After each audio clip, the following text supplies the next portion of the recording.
Une bonne histoire n'est pas forcément longue. Salut, c'est Xavier, bienvenue sur WatchMojo français. Aujourd'hui nous faisons le décompte du top 10 des meilleurs courts-métrages de Pixar. Nous publions de nouvelles vidéos chaque jour, alors abonnez-vous et activez la petite cloche pour ne pas rater la prochaine. Pour cette liste, nous allons passer en revue les courts-métrages animés Pixar préférés de l'équipe WatchMojo français.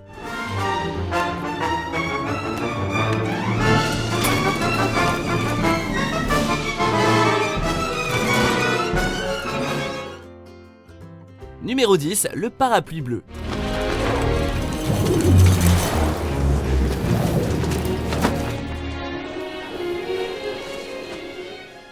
Le film a été joué avant Monster Academy en 2013 et il est l'exemple même du talent de Pixar.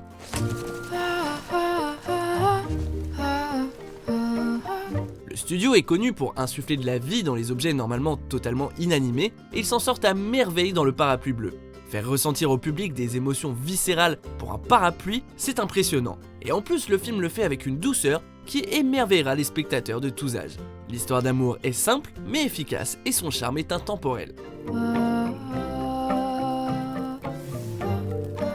Numéro 9, Bao.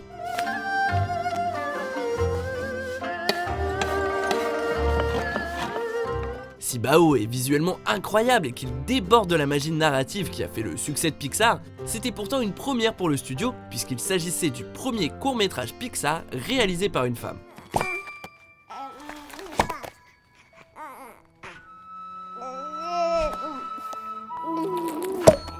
La réalisatrice Domichi a soigneusement créé un film qui était aussi réaliste que fantaisiste, inspiré de sa propre expérience en tant que fille d'immigrants chinois.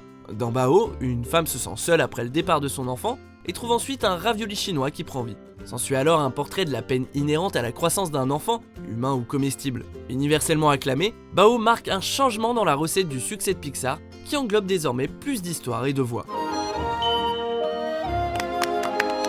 Numéro 8, La Luna.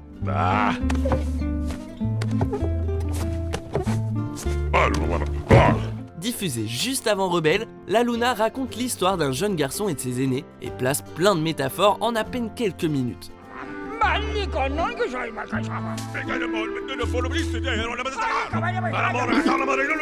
Il parle de famille, il parle d'individualité, de créativité et aussi de l'importance de suivre son propre rythme. Le film s'inspire bien évidemment de l'histoire de Saint-Exupéry et tous ceux qui ont lu ou vu d'ailleurs Le Petit Prince verront les similarités. Il a été nommé pour le prix du meilleur court-métrage d'animation aux Oscars et même s'il n'a pas gagné, il a conquis de nombreux spectateurs.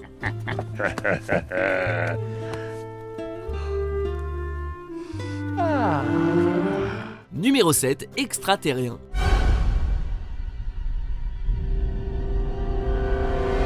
Activez la téléportation! On connaît tous des histoires sur les enlèvements par des extraterrestres, mais en général on a le point de vue des humains.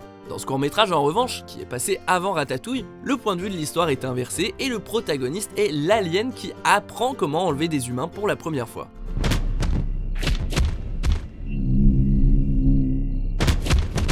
Il s'agit de l'un des courts les plus drôles de Pixar, et s'il n'a pas la profondeur ou les émotions de certains autres films de cette liste, son humour et son excellente animation sont marquants.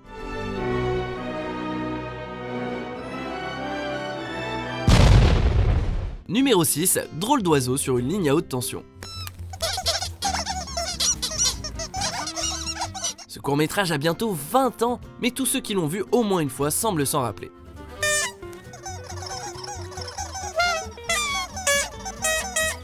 C'est une œuvre qui a été vue par de nombreux spectateurs lors de la sortie de Monstres et compagnie, et l'histoire, quoique simple, est encore un bon exemple du talent du studio. Cette œuvre permet à Pixar de faire briller ses aptitudes techniques avec une histoire universelle qui n'a pas besoin de langue pour être racontée. Ce court a remporté l'Oscar du meilleur court-métrage d'animation en 2002 et a eu droit à tout un tas d'autres récompenses. Numéro 5, Presto. Presto sort du lot puisqu'il offre une toute autre ambiance par rapport aux autres entrées présentes sur cette liste. En effet, il se concentre sur des humains, là où la plupart montrent des objets ou des animaux. Bon, là pour le coup, on est plus proche des dessins animés cultes, remplis d'humour et de gags physiques. Le film parle d'un magicien et de son lapin malicieux et a été nommé pour un Oscar sans pour autant sortir le prix de son chapeau. Mais en termes d'humour, il s'agit de l'un des meilleurs courts-métrages de Pixar. Alors, je lui tire mon chapeau.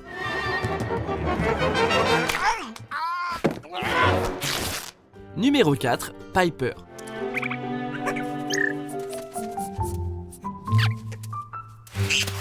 Quand le public attendait le monde de Dory au cinéma, il a eu droit à un chef-d'œuvre visuel de la part de Pixar. Comme ça, bonus.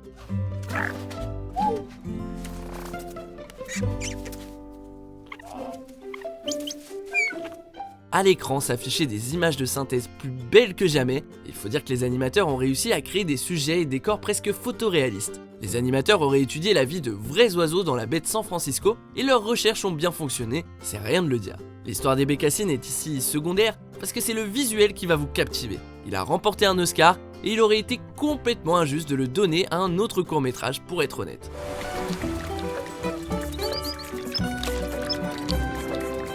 Numéro 3, le joueur d'échecs.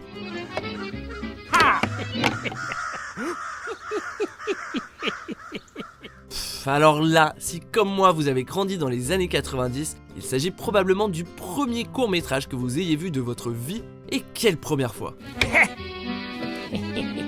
Il a ébloui les spectateurs avec son style d'animation novateur et bien sûr le twist surprise.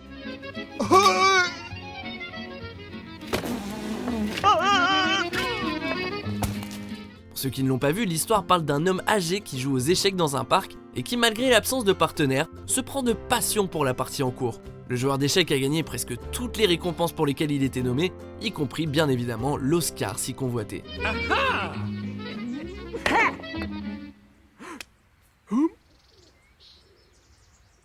Numéro 2, Jour-Nuit. S'il y a une entrée dans Stop qui est entièrement différente du reste, c'est bien celle-ci. Jour-Nuit, sorti en 2010 et diffusé avant Toy Story 3, est dépourvu des prouesses techniques classiques de Pixar pour offrir une histoire simple et très parlante. Les personnages principaux sont, vous l'aurez deviné, le jour et la nuit. Tandis que l'histoire paraît un peu puérile, au final les spectateurs les plus âgés réaliseront que les créateurs font bien plus que de raconter un simple conte. Dans le climat politique actuel, ce message semble encore plus important qu'auparavant. They're loaded with prejudices, not based upon anything in reality, but based on if something is new, I reject it immediately because it's frightening to me. What they do instead is just stay with the familiar. Avant de dévoiler le petit grand vainqueur, voici quelques mentions honorables.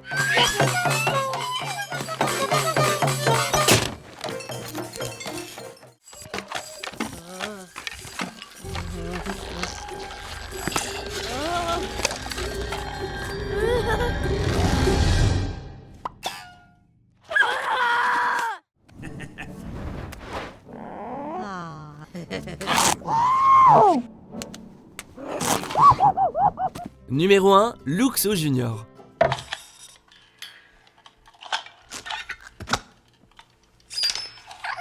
Avant même que Pixar ne soit Pixar, John Lasseter a créé des courts-métrages tels que Les Aventures d'André et Walibi avec le studio d'animation. Mais ce qui a changé le destin du créateur et de la société, c'est Luxo Junior, qui est sorti en 1986 et nous a offert ce qui allait devenir la mascotte de Pixar, la petite lampe qui a volé le cœur de tous les spectateurs.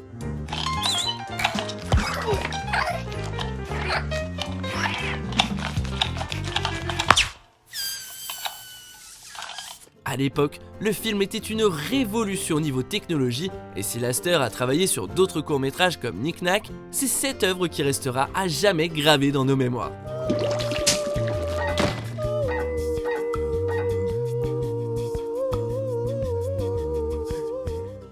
Une bien belle sélection, n'est-ce pas? Dites-moi en commentaire lequel de ces courts-métrages vous préférez, et n'oubliez pas de vous abonner pour nous soutenir.